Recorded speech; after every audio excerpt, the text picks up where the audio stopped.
ராஜமேட்ரிமோனி.com உங்கள் மாவட்டத்தில் உள்ள வரன்களை அறிய எந்த ஒரு அலைச்சலும் இல்லாமல் உங்கள் வீட்டில் இருந்தபடியே உங்களுக்கு ஏற்றவரை தேர்ந்தெடுக்க இப்பொழுதே பதிவு செய்யுங்கள் உங்கள் ராஜமேட்ரிமோனியில். வெப்சைட் லிங்க், ஆண்ட்ராய்டு ஆப்கான லிங்க் டிஸ்கிரிப்ஷன்ல இருக்கு. மறக்காம செக் பண்ணி பாருங்க. எங்கள் சேவை என்றென்றும் உங்களுக்காக. அனைவருக்கும் வணக்கம். புத்தாண்டு ராசி பலன்கள் 2024 ஒன் இயருக்கான கம்ப்ளீட் ப்ரிடிக்ஷனை இந்த விடைப்பதிவில் தெளிவாக தரப்போறேன். இந்த ஒன் இயர், இந்த 2024 உங்களுடைய ராசி, உங்களுடைய லக்னம், மேலும் உங்களுடைய நட்சத்திரம், ஸோ இது மூணையும் கம்பைன் பண்ணி இந்த வருஷம் உங்களுக்கு எப்படி போக போகுது, எதன் வகையில் உங்களுக்கு சிறப்பு, எதன் வகையில் நீங்க விழிப்புணர்வோடு இருக்கணும், மேலும் இந்த வருடத்துல என்னென்னலாம் செய்யலாம், என்னென்னலாம் செய்யக்கூடாது அப்படிங்கிற ஒரு கம்ப்ளீட்டான ப்ரிடிக்ஷனை ஒன் இயர் கேம்போவா நான் தெளிவாக தரப்போறேன். வீடியோ ஸ்டார்ட் பண்றதுக்கு முன்னாடி my dear brothers and sisters, wish you happy new year 2024. இந்த புத்தாண்டு அனைவருக்கும் சிறப்பாக அமைய என்னுடைய வாழ்த்துக்கள். மேலும் நம்மளுடைய சேனலை நீங்களும் சப்ஸ்கிரைப் பண்ணாம இருந்தீங்கன்னா மறக்காம சப்ஸ்கிரைப் பண்ணிக்கோங்க. அப்படியே பக்கத்தில் இருக்க பெல் சிம்பிளை கிளிக் பண்ணிக்கோங்க. அப்பதான் நாங்க போற இது போல பயனுள்ள பதிவுகள் உங்களுக்கு உடனுக்குடனே நோட்டிபிகேஷனாக வந்து சேரும். இப்போ இந்த நியூ இயர் ப்ரிடிக்ஷனை, ஒன் இயருக்கான கம்ப்ளீட் ப்ரிடிக்ஷனை டீடெயிலா பார்க்கலாம். இந்த புத்தாண்டு 2024 மிதுன ராசி மற்றும் மிதுன லக்னம், மேலும் மிதுன ராசியுடைய நட்சத்திரங்களான மிருகசீரிஷம் 3ஆம் பாதம் 4ஆம் பாதம், திருவாதுரை நட்சத்திரத்துடைய 4 பாதங்கள், மேலும் புனர்பூசம் நட்சத்திரத்துடைய 1ஆம் பாதம் 2ஆம் பாதம் 3ஆம் பாதம், இந்த நட்சத்திரத்திலெல்லாம் பிறந்தவங்களுக்கு இந்த 2024 எப்படி இருக்கு அப்படிங்கறத பாக்குறதுக்கு முன்னாடி இந்த 2024ல வருட கிரகங்கள் அப்படின்னு சொல்லக்கூடிய இயர்லி பிளானட்லாம் எந்தெந்த இடங்கள்ல பொசிஷன் ஆயிருக்கு, உங்களுக்கு சாதகமா இருக்கா பாதகமா இருக்கா அப்படிங்கறத ஃபர்ஸ்ட் டீடைலா பார்த்துட்டு அதன் பிறகு இந்த வருடத்துக்கான கம்ப்ளீட் ப்ரிடிக்ஷனை நான் தெளிவா தரேன். முதலாவதா உங்களுடைய ராசிக்கு 4வது வீட்டுல கேது பகவான் பொசிஷன் ஆயிருக்காரு. இந்த வருடத்துல, இந்த வருடம் ஃபுல்லா கேது பகவான் உங்களுடைய ராசிக்கு 4வது இடத்துல, அர்த்தாஷ்டம கேது காலகட்டம். 4ல கேது பகவான் இருக்கிறது அந்த அளவுக்கு அட்வைசபிள் இல்ல. பட் இருந்தாலும் ஃபர்ஸ்ட் 4 மந்த் கொஞ்சம் பேடான இன்ஃப்ளூயன்ஸை கேது பண்றாரு. சோ அதன் பிறகு குரு பார்வைக்குள்ள கேது வந்துருவாரு. அதனால பெருசா பயப்பட வேண்டாம். ஃபர்ஸ்ட் 4 மந்த் மட்டும் கொஞ்சம் கவனத்தோட போக வேண்டிய ஒரு காலகட்டமா இருக்கும். சோ 4th ஹவுஸ்ல கேது பகவான் சஞ்சாரம் செய்யறாரு இந்த வருடத்துல. அதே போல உங்களுடைய ராசிக்கு 9வது வீட்டுல சனி பகவான் பாகிய சனியா அமர்ந்திருக்காரு. அடுத்து உங்களுடைய ராசிக்கு 10வது வீட்டுல ராகு பகவான் ஜீவன ராகு. மேலும் உங்களுடைய ராசிக்கு 11வது வீட்டுல இந்த வருடத்துடைய முதல் 4 மாதங்கள் குரு பகவான் உங்களுடைய ராசிக்கு 11வது வீட்டுல சஞ்சாரம் செய்வாரு. சோ மே மாதத்துல குரு டிரான்சிட் இருக்கு. குரு அப்படியே டிரான்சிட் ஆகி உங்களுடைய ராசிக்கு 12வது வீட்டுக்கு மே மாதத்துல வந்துருவாரு. சோ ஃபர்ஸ்ட் 4 மந்த் உங்களுடைய ராசிக்கு 11வது வீட்டுல குரு,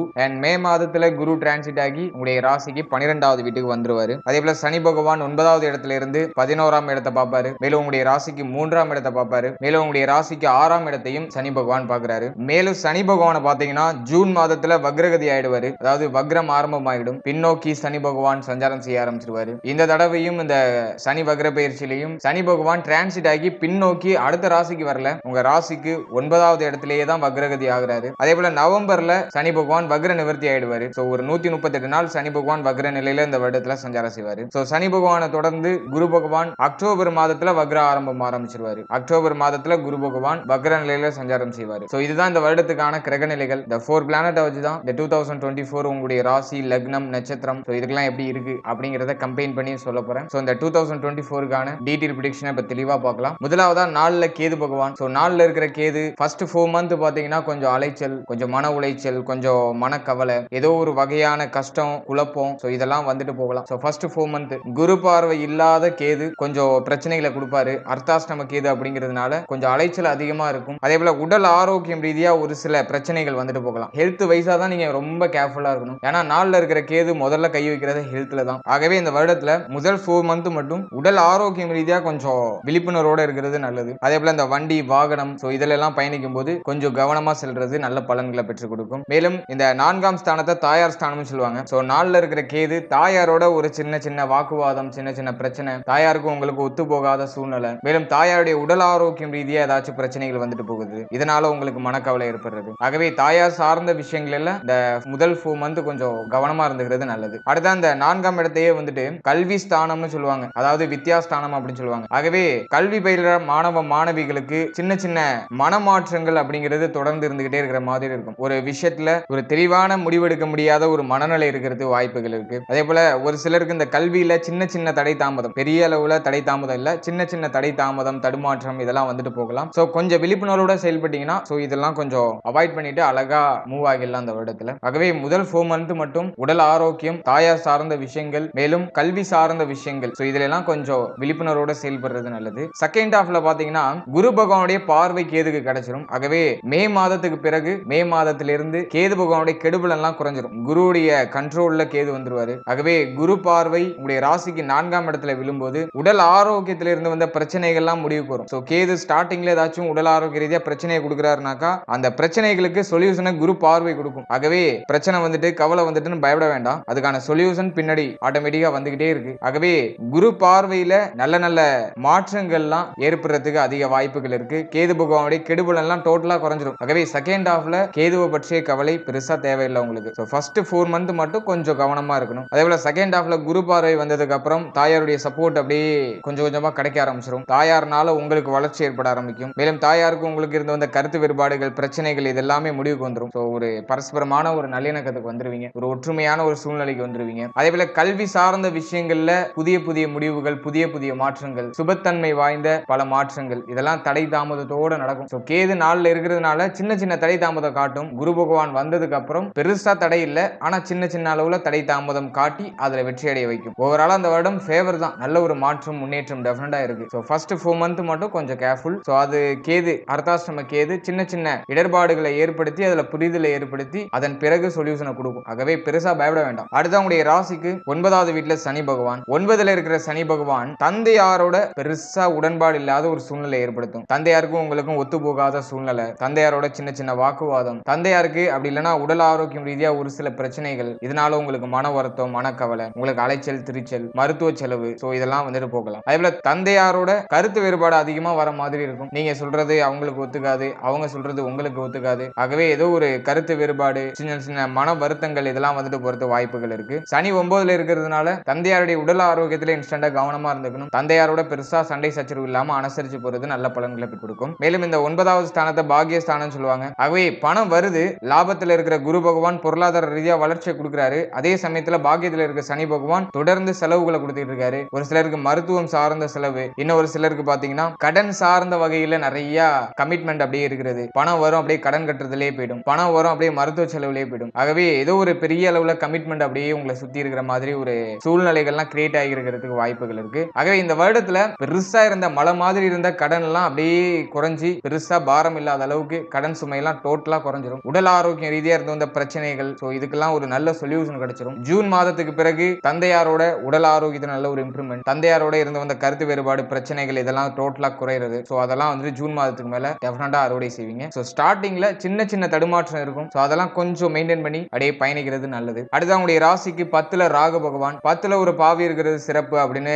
ஜோதிடத்துல சொல்லியிருக்காங்க. அதன் வகையில ராகு 10ல இருக்கிறது சிறப்பு தான். அதே சமயத்துல ராகு அப்படிங்கிறவர் வந்துட்டு நிழல் கிரகம். சோ அவர் வந்துட்டு 10ல இருக்கிறது வந்துட்டு நிறைய சுமைகளை கொடுப்பாரு. குறிப்பா அந்த 10வது ஸ்தானம் அப்படிங்கிறது ஜீவனஸ்தானம், தொழில் உத்தியோகம் இதெல்லாம் குறிக்கக்கூடிய இடம். சோ இதுல ராகு இருக்கிறதுனால தொழில்ல பெரிய அளவுல உடன்பாடு இல்ல. தொழில் தொடங்கணுங்கிற ஆசை இருக்கு, அது பெருசா தொடங்கணும், நிறைய இன்வெஸ்ட் பண்ணணும், என்னோட பிராண்ட் வேற லெவல்ல கிரியேட் பண்ணணும் அப்படிங்கிற அந்த ஆசையை கொடுப்பாரு. அதே சமயத்துல அதை செயல்படுத்த முடியுமா அப்படிங்கிறப்ப செயல்படுத்துற அந்த ஒரு முயற்சியில தான் நீங்க கொஞ்சம் கொஞ்சம் அப்படியே பின்வாங்குவீங்க. ஏன்னா முயற்சி ஸ்தானத்தை உபஜய ஸ்தானம் அப்படின்னு சொல்லக்கூடிய முயற்சி ஸ்தானத்தை சனி பகவானும் பாக்குறாரு, குரு பகவானும் பாக்குறாரு. ஒரு பக்கம் பாத்தீங்கன்னா நம்பிக்கையும் இருக்கு, இன்னொரு பக்கம் பாத்தீங்கன்னா அவநம்பிக்கையும் இருக்கு. சோ நம்ம இதுல இன்வெஸ்ட் பண்றோம், இதை நம்மளால ரிட்டர்ன் எடுக்க முடியுமா அப்படிங்கிற டவுட் உங்களுக்குள்ளே வரும். சோ அந்த யோசனையே உங்களை பின்வாங்க வைக்கிறதுக்கான ஒரு காரணமா அமைஞ்சிடும். ஆகவே இந்த நேரத்துல தொழில் சார்ந்த சிந்தனை, தொழில் தொடங்கணும் அப்படிங்கிற ஆசை இதெல்லாம் மனசுக்குள்ள வரும். சுயமா தொழில் தொடங்கணும், ஏதாச்சும் ஒரு பெரிய அளவுல பிசினஸ் பண்ணணும் அப்படிங்கிற ஆசை, பெரிய ஆசை அதெல்லாம் இந்த ஒரு காலகட்டத்துல வரும். அந்த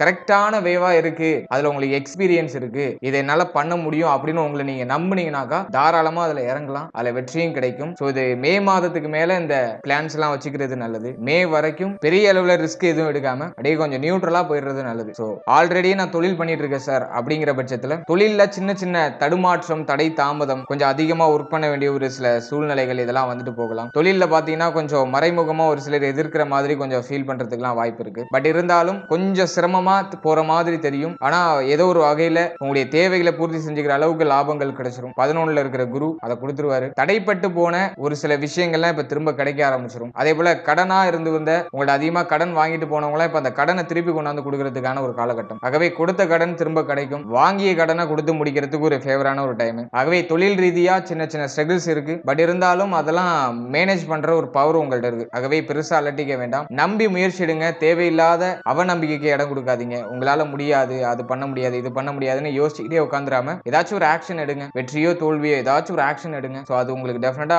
ஃபைனல் ரிசல்ட் வந்து உங்களுக்கு வெற்றியை தான் கொண்டு வந்து விடும். ஆகவே பயப்படாம ஒரு சில விஷயங்கள் இறங்க. அதுக்குன்னு ரொம்ப பெருசா அகலக்கால வச்சிட வேண்டாம். 10ல இருக்கிற ராகு ஆசையை இருமடங்கா காட்டுவாரு. சின்னதா ஒரு விஷயத்தை தொடங்கணும்னு தோணாது. இந்த ஒரு நேரத்துல பெருசா தொடங்கணும், கடன் வாங்கி ஏதாச்சும் ஒரு பெரிய தொழில் தொடங்கணும், பெருசா இன்வெஸ்ட் பண்ணணும், அப்படிதான் தோணும். ஆகவே சின்ன சின்ன இன்வெஸ்ட்மெண்ட்ல இருந்து ஸ்டார்ட் பண்றது நல்லது. ஆல்ரெடி உங்களுக்கு எக்ஸ்பீரியன்ஸ் இருக்குனாக்கா ஒரு மீடியமான லெவல்ல நீங்க இன்வெஸ்ட்மெண்ட் பண்ணலாம். எக்ஸ்பீரியன்ஸே இல்லைனாக்கா சின்ன லெவல்லே இன்வெஸ்ட் பண்றது தான் நல்லது. மெல்ல மெல்ல கத்துக்கிட்டு அதுக்கப்புறம் இன்வெஸ்ட் பண்ணி ப்ராஃபிட் பார்க்கறது தான் புத்திசாலித்தனம். ஆகவே அந்த புத்திசாலித்தனத்தோட செயல்பட்டீங்கன்னா இந்த வருடம் உங்களுக்கு வசப்படும் தொழில் ரீதியா. அடுத்தா உத்தியோகம் சார்ந்து பார்க்கும்போது உத்தியோகத்தில் இருக்கக்கூடியவர்களுக்கு பணிச்சுமை கொஞ்சம் அதிகமா இருக்கிற மாதிரி இருக்கும். ஏதோ உங்களை போட்டு அலக்களிக்கிற மாதிரியான ஒரு சூழ்நிலை தென்படுறதுக்கு வாய்ப்புகள் இருக்கு. நீங்க பணிபுரியிற இடத்துல உங்களையே தான் எதுக்காக இருந்தாலும் எதிர்பார்ப்பாங்க. நீங்க தான் அதிகமா ஒர்க் பண்ற மாதிரி இருக்கும். கூட வேலை பார்க்கறவங்க எல்லாம் உங்க கணக்கு ஏதோ ஓபி அடிக்கிற மாதிரி எல்லாம் தெரியும். எல்லா வேலையும் நீங்களே பார்க்குற மாதிரி ஒரு ஃபீல் வரும். அதே போல தேவையில்லாத விஷயங்கள்ல உங்க தலையில கட்டுறதுக்கு பார்ப்பாங்க. ஆகவே இது ஏதோ உங்களுக்கு பெரிய பாரம் மாதிரி தெரியும். இந்த நேரத்துல கரெக்டா உங்க வேலையை மட்டும் பாருங்க. தேவையில்லாத விஷயத்துல தலையிடுறத அப்படியே நிறுத்திக்கிறது நல்லது. அதே போல ஷெட்யூல் பண்ணி கரெக்டா அன்னன்னைக்கு உள்ள வேலையை அன்னன்னைக்கே முடிச்சிடுறது நல்லது. வேலைகள் சேர்ந்து சேர்ந்து உங்களுக்கு அது பெரிய சுமையா மாறிடும். ஆகவே அன்னன்னைக்கு உள்ள வேலைகளை அன்னன்னைக்கு முடிச்சிருங்க. கரெக்டா 3 வேலை சாப்பிடணும். இந்த வேலை பார்க்குறேன், ஃபேமிலி பிரஷர், தேவையில்லாத பிரச்சனை, மன வருத்தம் அப்படிங்கறதெல்லாம் வந்துட்டு உங்க உணவு முறையில காட்டக்கூடாது. அந்த குறைகளை கொண்டு போய் உணவு கிட்ட காட்டக்கூடாது. ஆகவே இந்த நேரத்துல கரெக்டா 3 வேலை சாப்பிடணும். நாள்ல இருக்கிற கேது நேரம் தவறிய உணவு, நேரம் தாண்டிய தூக்கம், சோ இதெல்லாம் கொடுக்கறதுக்கு வாய்ப்புகள் இருக்கு. ஆகவே கரெக்டா 3 வேலை சாப்பிடுங்க. நல்ல உணவா, ஆரோக்கியமான உணவா சாப்பிடுங்க. அதே போல 8 மணி நேரம் தூக்கம் மஸ்ட். 8 மணி நேரத்துக்கு குறைஞ்சு தூங்கவே கூடாது. கரெக்டா 8 மணி நேரம் தூங்கி நல்லா பிரிஸ்கா இருந்திருக்கிறது நல்லது. சோ இது ரெண்டையும் நீங்க ப்ராப்பரா பண்ணிட்டீங்கனாலே மருத்துவமனைக்கு போக வேண்டிய அவசியமே இருக்காது. மருத்துவ செலவுகள் டோட்டலா குறைஞ்சிரும். இந்த நேரத்துல மருத்துவ செலவை சேஃப்டி பண்ணீங்கனாலே உங்களுடைய பர்சனல் லைஃபுக்கு தேவையான நிறைய விஷயங்களை உங்களால இந்த வருடத்துல இம்ப்ளிமெண்ட் பண்ண முடியும். ஆகவே கொஞ்சம் புத்திசாலித்தனத்தோட செயல்பட்டீங்கன்னா இந்த வருடத்துல மிகப்பெரிய மாற்றத்தை டெஃபினட்டா அறுவடை செய்ய முடியும். சின்ன சின்ன தடை தாமதத்தோட அது கிடைக்கும். ஏன்னா இயர்லி பிளானட்ல கேது பகவான் கொஞ்சம் மைனஸா இருக்காரு, சனி பகவான் மைனஸா இருக்காரு. சோ குரு பரவாயில்ல. குரு ஃபர்ஸ்ட் ஹாஃப்ல 11வது வீட்ல பொருளாதாரத்தை கொடுக்கிற சூழ்நிலையில இருக்காரு. செகண்ட் ஹாஃப்ல பணத்தை விரயம் செய்யற சூழ்நிலைக்கு போறாரு. பட் இருந்தாலும் அதுவும் ஓகே தான், நல்ல பலன்களை தான் செய்யும். அதனால பெருசா உங்களுக்கு மைனஸ் எல்லாம் தெரியல. சின்ன சின்ன தடுமாற்றம், தடை தாமதம், கொஞ்சம் கொஞ்சம் மன வருத்தம் இதெல்லாம் தென்படுது. சோ இது இயல்பா எல்லாருக்குமே இருக்கிறது தான். எல்லா வருடத்திலும் எல்லாருக்கும் வர்றதுதான். அஷ்டம சனி காலகட்டத்தை நீங்க கடந்து வந்துட்டீங்க. சோ இந்த காலகட்டம் உங்களுக்கு ஒண்ணு பெருசா உங்களை பெருசா பாதிக்கிற மாதிரி எல்லாம் எனக்கு ஒண்ணும் தெரியல. பெரிய அளவுல உங்களுக்கு பிரச்சனையை கொடுக்கிற மாதிரியான ஒரு வருடமா இந்த வருடம் இருக்காரு. அஷ்டம சனியே நீங்க கடந்து வந்துட்டீங்க. ஆகவே இந்த பிரச்சனை எல்லாம் உங்களுக்கு வந்துட்டு இதுல வர சின்ன சின்ன பிரச்சனை எல்லாம் உங்க கண்ணுக்கு ஏதோ இதெல்லாம் ஒரு பிரச்சனையா அப்படிங்கிற மாதிரி தான் தெரியும். அதனால பெருசா அலட்டிக்கவே வேண்டாம். இந்த வருடம் உங்களுக்கு மிக மிக சாதகமா இருக்கு. அடுத்ததா 11வது வீட்டுல குரு பகவான். 11ல இருக்கிற குரு பகவான் தொழில், உத்தியோகம் இது எல்லாத்துலயுமே ப்ராஃபிட்டை கொடுத்துடுறாரு. உத்தியோகம் பார்த்துட்டு உங்களுக்கு சம்பள உயர்வு, பதவி உயர்வு, ஊர் மாற்றம், இடமாற்ம், நீங்க விருப்பப்படுற இடத்துக்கு போயிட்டு வரதுக்கான வாய்ப்புகள், சோ இதெல்லாம் வந்துட்டு குரு பகவான் வாரி வழங்குவாரு. சோ ஃபர்ஸ்ட் 4 மந்த் குரு பகவான் ரொம்ப ரொம்ப ஃபேவரா இருக்காரு லாபஸ்தானத்துல. லாப குரு பொருளாதார ரீதியா வளர்ச்சி கொடுப்பாரு. சோ இது வரைக்கும் இருந்து வந்த கஷ்டங்கள், கவலைகளுக்கு இந்த 4 மந்த்லயே உங்களுக்கு செட்டில் பண்ணி விட்டுருவாரு குரு பகவான். ஆகவே லாபஸ்தானத்துல குரு பகவான் 12 வருஷத்துக்கு ஒரு வாட்டி தான் சஞ்சாரம் செய்வாரு. ஒரு ராசிலையும் ஒரு வருஷம் அப்படியே சஞ்சாரம் செஞ்சுட்டு வருவாரு. ஆகவே 12 வருடத்துக்கு பிறகு உங்களுடைய லாபஸ்தானத்துக்கு வந்திருக்க குரு பகவான் ஸ்டார்டிங்ல இருந்து பெருசா உங்களுக்கு நல்ல பலன் செஞ்ச மாதிரி எனக்கு தெரியல. ஏன்னா நிறைய மிதுன ராசி, மிதுன லக்னம், மிதுன ராசியை சேர்ந்த நட்சத்திரத்தை சேர்ந்தவங்களாம் கடன் சுமையா இருக்கு, பணம் வீக்னஸா இருக்கு, பொருளாதார ரீதியா ரொம்ப வீக்கா இருக்கேன், பெரிய அளவுல நல்ல விஷயம் எதுவும் நடக்கல, திருப்தி அடைகிற அளவுக்கு எதுவும் பெருசா நடக்கல அப்படின்னு தான் நிறைய பேர் கமெண்ட் பண்ணிருக்காங்க. பர்சனலா நிறைய மெசேஜும் அதே போலதான் வந்திருக்கு. ஆகவே இந்த ஃபர்ஸ்ட் 4 மந்த்ல குரு பகவான் நீங்க எதிர்பார்க்காத அளவுக்கு ஒரு சிறந்த வளர்ச்சியும் ஒரு சிறப்பான ஒரு திருப்தியும் கொடுத்துட்டு போயிடுவார். ஆகவே பொருளாதார ரீதியா பண வரவு இருக்கு. நீண்ட நாள் கடன் சுமை எல்லாம் குறைஞ்சிரும். பொருளாதார ரீதியா இருந்து வந்த கமிட்மெண்ட் எல்லாம் அப்படியே குறைய ஆரம்பிச்சிடும். சோ அதுக்கெல்லாம் பொருளாதாரத்துக்கு ஒரு ஃபேவரான ஒரு வருடமா இருக்கு. அதே போல லாபஸ்தானத்துல இருக்கிற குரு பகவான் வந்துட்டு மூத்த சகோதரத்துவத்தோட இருந்து வந்த கருத்து வேறுபாடுகள், பிரச்சனைகள் இது எல்லாத்தையும் குறைச்சு விடுவார் இந்த வருடத்துடைய முதல் 4 மாதத்துல. ஆகவே மூத்த சகோதரத்துவத்துடைய ஒத்துழைப்பு, மூத்த சகோதரத்துவத்தால மகிழ்ச்சி, ஆனந்தம் இதெல்லாம் பெருகிறதுக்கு ஒரு ஏற்ற காலகட்டமா இருக்கும். அது மட்டும் இல்லாம மூத்த சகோதரத்துவத்துக்கு சுப விசேஷங்கள் ஏதாச்சும் நடக்கிறது, இதனால உங்களுக்கு பொறுப்பு இருக்கிறது, பொறுப்பு சார்ந்த வகையில உங்களுக்கு அலைச்சல், திருச்சல் இதெல்லாம் வந்துட்டு போகலாம். பட் இருந்தாலும் அதெல்லாம் ஒரு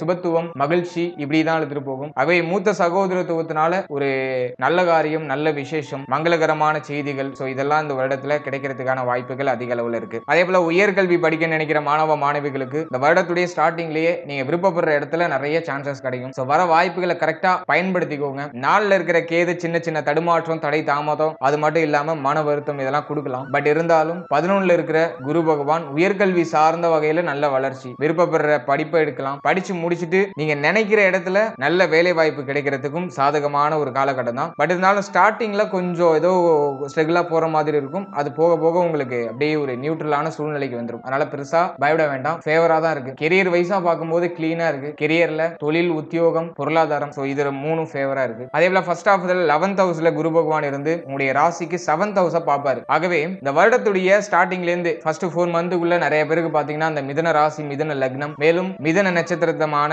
அந்த திருவாதுரை, புனர்பூசம், மிருகசீடம் இந்த நட்சத்திரத்தெல்லாம் சேர்ந்தவங்களுக்கு திருமண முயற்சிகள் வெற்றியை கொடுக்கும். திருமணம் சார்ந்த முடிவுகள் இதெல்லாம் ஒரு ஃபேவரான ஒரு சூழ்நிலையில இருக்கு. ஏன்னா 7th ஹவுஸ குரு பகவான் பாக்குறாரு, தன்னுடைய 9வது பார்வையால சுபத்துவம் படுத்துறாரு. ஆகவே மங்களகரமான செய்திகள், மங்களகரமான விசேஷங்கள் இதெல்லாம் நடக்கிறதுக்கு ஒரு ஃபேவரான வருடம். மாதத்துடைய ஸ்டார்டிங் கொஞ்சம் ஸ்ட்ரகிளா போற மாதிரி இருக்கும் கேதுவால. பட் இருந்தாலும் நிறைய சுப விசேஷங்கள், நிறைய சுபத்துவம் வாய்ந்த நிறைய நல்ல நல்ல விசேஷங்கள்லாம் குடும்பத்துல நிகழ போகுது. சோ இதனால உங்களுக்கு கொஞ்சம் நெருக்கடியா இருக்கும். ஆகவே அதிகமா அலைகிறது, அதிகமா எஃபோர்ட் போடுறது இதெல்லாம் நீங்களா தான் இருப்பீங்க. ஆகவே நாள்ல இருக்கிற கேதுக்கு ஒரே ஒரு சொல்யூஷன் தான், நல்லா தூங்கணும், நல்லா சாப்பிடணும். சோ அதை பார்த்துட்டீங்கனாலே உங்களுடைய உடல் ஆரோக்கியம் ஃபேவர் தான். அதே போல பெரியவங்க சொல்றதை கேட்டு நடக்கணும். குறிப்பா உங்களுடைய தாய் தந்தையார் சொல்ற விஷயங்களை காதுல வாங்கிட்டு அவங்க பேசுற டயத்துல அப்படியே உங்களுக்கு கொஞ்சம் மரியாதை எல்லாம் கொடுத்து இதை பண்ணலாமா அப்படி பண்ணலாமான்னு கலந்து ஆலோசிச்சு பண்றது நல்லது. சோ அது ஒரு விஷயத்துல கிளியரா இருந்துக்கோங்க. மற்றபடி திருமண முயற்சி வெற்றியை கொடுக்குது. தடைப்பட்டு போகுது அப்படின்னு கவலைப்பட்டு இருந்தவங்களுக்கு எல்லாம் இந்த வருடத்துல திருமணம் சார்ந்த வகையில நல்ல செய்திகள், நல்ல முடிவுகள் இதெல்லாம் கிடைக்கும். நிறைய பேருக்கு நிச்சயதார்த்தம் ஆகிறதுக்குலாம் நிறைய ஃபேவரான வாய்ப்புகள் இருக்கு. அதே போல கணவன் மனைவி உறவுல இருந்து வந்த கருத்து வேறுபாடுகள், பிரச்சனைகள் இதெல்லாம் குறைஞ்சி இப்ப கணவன் மனைவி பரஸ்பர நல்லிணக்கத்தோட ஒற்றுமையோட ஒரு மகிழ்ச்சியான வாழ்க்கையை அனுபவிக்கிறதுக்கு ஒரு ஃபேவரான ஒரு காலகட்டமா இருக்கும். அடுத்தா செகண்ட் ஹாஃப்ல குரு பகவான் உங்களுடைய ராசிக்கு, அதாவது மே மாதத்துல உங்களுடைய ராசிக்கு 12க்கு வந்துருவாரு. விரய குரு, சுப விரய குருன்னு வச்சுக்கலாம். அது அக்டோபர் வரையும் பாத்தீங்கன்னா சுப விரய குருவா இருக்கிறாரு. பணம் வருது, அது செலவு, சுப விரய செலவு அதிகமா இருக்கு குடும்பத்துல. குறிப்பா வீடு கட்டுறது, வண்டி வாகனங்கள் வாங்குறது, வீடை புதுப்பிக்கிறது, சோ இது சார்ந்த விஷயங்கள்லாம் சின்ன சின்ன தடை தாமதத்தோட நல்ல முயற்சி விஸ்வரூப வெற்றியா மாறுது. ஆகவே செகண்ட் ஹாஃப்ல சுபத்துவம் வாய்ந்த நிறைய விரைய செலவுகள் இருக்கு. நிறைய பேர் வந்து நகை, அணிகலன் சோ இதெல்லாம் வாங்குறதுக்கு ஒரு ஃபேவரான ஒரு காலகட்டமா இருக்கு. இன்னும் ஒரு சிலர் பாத்தீங்கன்னா நிலம், வீடு, மனை இதெல்லாம் வாங்குறதுக்கு ஒரு சாதகமான ஒரு காலகட்டமா இருக்கு. கடன் சுமை குறையறதுக்கு ரொம்ப ரொம்ப ஒரு சாதகமான ஒரு காலகட்டம். ஏன்னா 6th ஹவுஸ தன்னுடைய சப்தம பார்வையால குரு பாப்பாரு. ஆகவே வந்துட்டு ரொம்ப நாளா இருந்து வந்த கடன் சுமை இதெல்லாம் வந்துட்டு செகண்ட் ஹாஃப்ல அப்படியே நியூட்ரல் ஆயிட்டே வரும். அப்படியே மெல்ல மெல்ல மெல்ல மெல்லமா உங்களுடைய கடன் சுமை குறைஞ்சிக்கிட்டே வரும். உங்களை எதிர்த்தவர்கள்லாம் இப்போ உங்களுக்கு அப்படியே நியூட்ரல் ஆயிடுவாங்க. உங்களை யாரெல்லாம் எதிர்த்தாங்களோ, உங்ககிட்ட யாரெல்லாம் போட்டி போட்டாங்களோ அவங்களாம் எங்க போனாங்கன்னே தெரியாது. அப்படின்னா உங்கள்ட்ட வந்து சிலண்டர் ஆயிடுவாங்க. சோ அப்படிப்பட்ட ஒரு காலகட்டம். மறைமுக எதிரிகள் அப்படியே உங்களை சுத்த விடலாம். உங்களுக்கு வேண்டாதவங்க உங்களுக்கு கிடைக்கக்கூடிய நல்ல விஷயத்த கிடைக்க விடாத பண்றதுக்குலாம் வாய்ப்புகள் இருக்கு. சோ அதுல கொஞ்சம் விழிப்புணர்வா செயல்படுறது நல்ல பலன்களை பெற்றுக் கொடுக்கும். மற்றபடி அவங்க என்னதான் தடுத்தாலும் உங்களுக்கு கிடைக்கணும்னு இருக்கிறத யாராலையும் தடுக்க முடியாது. உங்ககிட்ட வந்து சேர்ந்துரும். கொஞ்சம் சுத்தி உங்களை சுத்த விட்டு ஃபைனலா உங்க கையில வந்து கிடைக்கும். அவ்வளவுதான் வித்தியாசம். கொஞ்சம் விழிப்புணர்வோட செயல்பட்டீங்கன்னா சோ அந்த அலைச்சல் திருச்சலை குறைச்சிக்கிட்டு டைரக்டா உங்க கையில கிடைக்கிறதுக்கான வாய்ப்புகள் அதிக அளவுல இருக்கு. அதே போல உடல் ஆரோக்கியம் ரீதியா இருந்து வந்த மறைமுகமா இருந்து வந்த வியாதிகள் சோ இதுக்கெல்லாம் வந்துட்டு நல்ல சொல்யூஷன் கிடைச்சிரும். இந்த நேரத்துல ஹெல்த் வைஸா இம்ப்ரூவ்மெண்ட் இருக்கு. செகண்ட் ஹாஃப்ல இருந்து ஹெல்த் வைஸா இம்ப்ரூவ்மெண்ட், எல்லாத்துக்கும் சொல்யூஷன் கிடைக்குது. உடல் ஆரோக்கிய ரீதியா இருந்த பிரச்சனைகள்லாம் சொல்யூஷன் கிடைக்குது. அதே போல கடன் சுமை அப்படிங்கிற ஒரு விஷயம் அப்படியே குறைஞ்சிட்டே வருது மெல்ல மெல்ல. மேலும் இப்போ கடன் தேவைப்படுதுனாலும் தடை தாமதத்தோட அந்த கடன் உதவி அப்படிங்கிறது கிடைக்கும். நண்பர்களுடைய உதவி கிடைக்கும். இந்த நேரத்துல யாரெல்லாம் உங்களுக்கு உண்மையான நண்பன் அப்படிங்கறதெல்லாம் உங்க கண்ணுக்கு தெரியும். சோ அப்படிப்பட்ட ஒரு காலகட்டம். மேலும் இந்த வருடத்துடைய ஆரம்பத்துல குரு பார்வையுடைய வந்து 5ஆம் வீட்டு மேல இருக்கும். ஆகவே பிள்ளைகளால இருந்து வந்த மன கஷ்டங்கள், மன வேதனைகள், பிள்ளைகளோட இருந்து வந்த வாக்குவாதங்கள், பிரச்சனைகள் இதெல்லாம் முடிவுக்கு வந்து பிள்ளைகளோட பரஸ்பர நல்லிணக்கம் அப்படிங்கிறது அதிகரிக்க ஆரம்பிச்சிடும். அது மட்டும் இல்லாம பிள்ளைகள் சார்ந்த வகையில இருந்து வந்த கவலை, கஷ்டம், கலக்கம், குழப்பம் இதெல்லாமே முடிவுக்கு வந்துடும். இப்போ வந்துட்டு ஒரு திருப்தியான ஒரு மனநிலைக்கு வந்துருவீங்க. சோ அதற்கெல்லாம் ஃபேவரான ஒரு காலகட்டமா இருக்கு. குழந்தை பாக்கியத்துல நல்ல செய்திகள் இந்த முதல் 4 மாதத்துல கிடைக்கிறதுக்கு வாய்ப்புகள் இருக்கு. ஜனவரி, பிப்ரவரி, மார்ச், ஏப்ரல் இந்த 4 மந்த்துக்குள்ள கிடைக்கிறதுக்கு வாய்ப்புகள் இருக்கு. அது மட்டும் இல்லாம செகண்ட் ஹாஃப்லயும் குழந்தை பாக்கியம் சார்ந்த வகையில நல்ல செய்திகள்லாம் கிடைக்கும். ஆனா சின்ன சின்ன தடுமாற்றம், தடை தாமதம் இருக்கலாம். ஆனா ஃபர்ஸ்ட் ஹாஃப்ல கிளியரா இருக்கு. குரு பகவானுடைய சப்தம பார்வை உங்களுடைய ராசிக்கு 5வது வீட்டு மேல விழுது. லாபஸ்தானத்துல இருக்கிற குரு சுபத்துவமா 5ஆம் ஸ்தானத்தை சுபப்படுத்துறாரு. ஆகவே இந்த வருடத்துல டெஃபினட்டா குழந்தை பாக்கியத்துல நல்ல செய்திகள்லாம் கிடைக்கும். குழந்தை பாக்கியம் இல்லையேன்னு ரொம்ப நாளா மன வருத்தப்பட்டு இருக்கவங்க, கஷ்டப்பட்டு இருக்கவங்க, மனதுக்குள்ளேயே புலம்பிட்டு இருக்கவங்களுக்கு எல்லாம் இப்போ ஒரு நல்ல செய்தி, நல்ல ஒரு மாற்றம், குழந்தைகளுடைய சத்தங்களை கேட்கிற ஒரு பாக்கியம் சோ இதெல்லாம் கிடைக்கிறதுக்கு ஃபேவரான ஒரு வருடமா இருக்கு. ஓவராலா இந்த 2024 4th ஹவுஸ்லயும் 9th ஹவுஸ்லயும் இருக்கக்கூடிய சனி கேது இதுவால சின்ன சின்ன தடை தாமதம் நீங்க எடுக்கிற முயற்சிகள் இருக்கலாம். மற்றபடி அது உங்களை பெருசா பாதிக்க போறது இல்ல. நம்பிக்கையோட உங்களுடைய முயற்சிகளை தொடருங்க. நீங்க எதுக்கு முயற்சி பண்ணாலும் சரி மன நம்பிக்கையோட தொடருங்க. the end of the result உங்களுக்கு ஃபேவரா தான் இருக்கும். அதுக்கு நான் கேரண்டி. ஓவராலா இந்த 2024ல குடும்ப வாழ்க்கை சார்ந்த வகையில இருந்த இந்த கமிட்மெண்ட் எல்லாம் குறையுது. குடும்ப வாழ்க்கையில மகிழ்ச்சி, ஆனந்தம், சுப விசேஷம் இதெல்லாம் நல்லா நடக்குது. வீடு கட்டணும்னு நினைக்கிறவங்க வீடு கட்டலாம். வாகனம் வாங்கணும்னு நினைக்கிறவங்க வாகனம் வாங்கலாம். அதுக்கெல்லாம் ஃபேவரான ஒரு வருடம். அதேபோல திருமணம் சார்ந்த வகையில திருமண முயற்சி அதெல்லாம் வெற்றியை கொடுக்கிறது. திருமண வாழ்க்கையில் இருக்கிறவங்களுக்கு ஆனந்தமான வாழ்க்கை கிடைக்குது. கருத்து வேறுபாடுகள், பிரச்சனைகள் இதெல்லாம் குறைந்து கணவன் மனைவி மகிழ்ச்சியா ஆனந்தமா இந்த வருடத்துல சிறப்பா வாழ்வாங்க. அதுக்கு ஒரு சாதகமான ஒரு காலகட்டம். உடல் ஆரோக்கியம் ரீதியா இருந்து வந்த பிரச்சனைகள்லாம் டோட்டலா குறைஞ்சிரும். இப்ப நல்லா ஆக்டிவா நல்லா ஒர்க் பண்றதுக்கு ஃபேவரான ஒரு உடல்வாகு அப்படிங்கிறது கிடைச்சிரும். அதே போல தொழில் உத்தியோகம் கெரியர் வைஸா கிளியரா இருக்கு ரூட். தொழில் உத்தியோகத்துல சின்ன சின்ன ஸ்ட்ரகிள்ஸ் இருக்கலாம். ஏன்னா 10ல ராகு, பணிச்சுமை, உங்களுக்கு சம்பந்தமே இல்லாத வேலையெல்லாம் செய்ய வேண்டிய ஒரு சூழ்நிலை எல்லாம் கிரியேட் ஆகலாம். வேற வழி இருக்காது உங்களுக்கு. கேட்டுருவாங்க, டக்குன்னு நீங்க செஞ்சு கொடுப்பீங்க. பட் இருந்தாலும் அது உங்களை பெருசா பாதிக்க போறது இல்ல. தேவையில்லாத விஷயத்துல தலையிடாம உங்க வேலையை மட்டும் நீங்க பார்த்துட்டு அழகா கடந்து வந்துடுறது சிறப்பு. அதுவே உங்களுக்கு நல்ல மாற்றத்தை பெற்றுக் கொடுக்கும். மற்றபடி கெரியர் வைஸா கிளியரா இருக்கு ரூட். தொழில் உத்தியோகம் இதுக்கெல்லாம் சாதகமான வருடம். நல்ல பொருளாதாரம் கிடைக்கிறதுக்கு சாதகமான வருடம். கடன் சுமை குறையறதுக்கான ஒரு ஃபேவரான ஒரு காலகட்டம். பணம் பெருசா கையில நிக்காது. பணம் வரும் செலவாகும். ஆனா அது பயனுள்ள செலவா இருக்கும், அர்த்தமுள்ள செலவா இருக்கும். அதனால பெருசா கவலைப்பட வேண்டாம், பயப்பட வேண்டாம். மாணவ மாணவிகளுக்கு முதல் 4 மந்த் கொஞ்சம் ஸ்ட்ரகிளா போற மாதிரி இருக்கும். அதே சமயத்துல உயர்கல்வி படிக்கிற மாணவ மாணவிகளுக்கு ஃபேவரா இருக்கும். முதல் 4 மந்த் சின்ன சின்ன தடுமாற்றம், தடை தாமதம் படிப்புல வந்துட்டு போகலாம். பட் இருந்தாலும் அதெல்லாம் நீங்க ஃபேஸ் பண்ணி நெக்ஸ்ட் லெவலுக்கு போயிடுவீங்க. அதனால பெருசா பயப்பட வேண்டாம். மாணவ மாணவிகளுக்கும் இந்த வருடம் வளர்ச்சி, வெற்றி, மாற்றம், முன்னேற்றம் இப்படிதான் போகுது. ஓவரால் அந்த 2024 ரொம்ப சிறப்பா தான் இருக்கு. சின்ன சின்ன தடுமாற்றம், அந்த தடுமாற்றத்தை தாண்டிங்கன்னா பெரிய அளவுல வெற்றி உங்களுக்காக காத்துக்கிட்டு இருக்கு அப்படிங்கறதே என்னுடைய கருத்து. And once again wish you happy new year 2024. இந்த புத்தாண்டு அனைவருக்கும் சிறப்பாக அமைய என்னுடைய மனமார்ந்த வாழ்த்துக்கள். And finally we have a very limited time, so be cool, stay happy and enjoy. மேலும் நம்முடைய சேனல் நிறைய பேர் சப்ஸ்கிரைப் பண்ணி சப்போர்ட் பண்ணிட்டு வரீங்க. அவங்க எல்லாருக்குமே என்னுடைய மனமார்ந்த நன்றிகள். இந்த ஒத்துழைப்பை தொடர்ச்சியா கொடுங்க. இது போல பல பயனுள்ள பதிவுகளை உங்க கூட நான் ஷேர் பண்ணிக்கிறதுக்கு தயாரா இருக்கேன். மேலும் நம்மளோட சேனல்ல ஆல்ரெடி ராசி, லக்னம், நட்சத்திரம் 12 ராசி, 12 லக்னம், 27 நட்சத்திரம் இதுக்கான வாழ்க்கை பலன் அப்படிங்கிற ஒரு காம்போ ரிலீஸ் பண்ணிருக்கும். அந்த வீடியோ பதிவுலாம் நீங்க பார்க்கலைன்னா மறக்காம செக் பண்ணி பாருங்க. உங்களுடைய வாழ்க்கை எப்படி இருக்கும், உங்களுடைய தொழில் வாழ்க்கை, உத்தியோக வாழ்க்கை, திருமண வாழ்க்கை இதெல்லாம் எப்படி இருக்கும், மேலும் நீங்க எந்த மாதிரியான மனநிலை உடையவரா இருப்பீங்க அப்படின்னு உங்களை பற்றிய பல சுவாரஸ்யமான விஷயங்கள் அந்த பதிவுல இருக்கும். மறக்காம செக் பண்ணி பாருங்க. வீடியோக்கான லிங்க் டிஸ்கிரிப்ஷன்ல கொடுக்கறதுக்கு முயற்சி பண்றேன். அப்படி இல்லைன்னா சேனல்ல ஆல்ரெடி அவைலபிளா இருக்கும். மறக்காம செக் பண்ணி பாருங்க. மேலும் இந்த ஆஸ்ட்ராலஜி சர்வீஸோட சேர்த்து மேட்ரிமோனியல் சர்வீஸும் ஆட் பண்ணிருக்கோம். வெப்சைட், ஆப் இது ரெண்டுமே லான்ச் பண்ணிருக்கோம். ஆகவே உங்க வீட்ல யாருக்காச்சும் வரன் தேடிட்டு இருக்கீங்கன்னா தாராளமா அந்த வெப்சைட்ல ஆப்ல ரெஜிஸ்டர் பண்ணிக்கோங்க. ராஜம் மேட்ரிமோனி அப்படின்னு வரதுதான் நம்மளுடைய வெப்சைட். வெப்சைட்டுக்கான லிங்க் டிஸ்கிரிப்ஷன்ல இருக்கும். அதே போல மொபைல் நீங்க யூஸ் பண்ணிட்டு இருக்கீங்கன்னாக்கா ஆண்ட்ராய்டு ஆப்க்கான லிங்கையும் நான் டிஸ்கிரிப்ஷன்ல கொடுக்குறேன். பிளே ஸ்டோர்லயும் அவைலபிளா இருக்கு, ஆப் ஸ்டோர்லயும் அவைலபிளா இருக்கு. ஆண்ட்ராய்டு மொபைல் யூஸ் பண்றவங்க தாராளமா இன்ஸ்டால் பண்ணி யூஸ் பண்ணிக்கோங்க. இது போல நிறைய சர்வீஸ் எல்லாம் ஆட் பண்ண போறோம் ஃபியூச்சர்ல. ஒரு சர்வீஸா அப்படியே ஆட் பண்ணிட்டே வரும். நீங்களும் பயன்படுத்தி பயன்பெறுங்க. Website link Android. மேலும் இந்த வீடியோ உங்களுக்கு பயனுள்ளதா இருந்துச்சுன்னு நினைச்சீங்கன்னா இந்த வீடியோக்கு ஒரு லைக் பண்ணுங்க. அப்புறம் மறக்காம நம்ம சேனலை சப்ஸ்கிரைப் பண்ணிக்கோங்க. அப்படியே பக்கத்துல இருக்க பெல் சிம்பலை கிளிக் பண்ணிக்கோங்க. அப்பதான் நாங்க போற இது போல பயனுள்ள பதிவுகள் உங்களுக்கு உடனுக்குடனே நோட்டிபிகேஷனாக வந்து சேரும். இது போல இன்னொரு பயனுள்ள பதிவில் உங்களை சந்திக்கிறேன். அது வரைக்கும் நன்றி நண்பர்களே.